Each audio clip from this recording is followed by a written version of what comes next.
पाकिस्तान ते भारत का मुकाबला हमेशा तो क्रिकेट फैंस लिए थरथली का सबब बनता है। भारत होवे या पाकिस्तान, हर बंदा अपने मुल्क की जित लिए दुआवां सने हर जतन करता है। पर जब गल वर्ल्ड कप की हुंदी है ते पाकिस्तान उत्ते खबरे केड़े जादू टूने की नहूसत का परछावा है कि वह कदी भी भारतीय टीम तो जित नहीं सके। शहीना बड़े टिल मारे पर हर वार उन्हां दी दाल गलदियां गलदियां रह जाती है।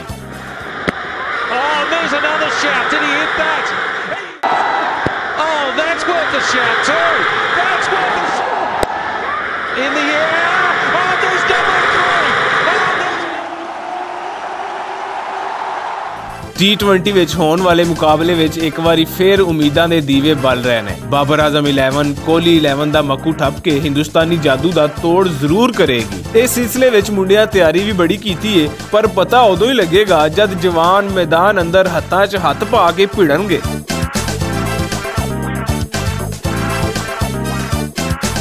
T20 वर्ल्ड कप का यह मैच कोई भी जीते, पर असल गल विच कोई दूजी राय नहीं कि पूरे दा पूरा वर्ल्ड कप एक पासे ते पाकिस्तान इंडिया दा टाकरा दूजे पासे।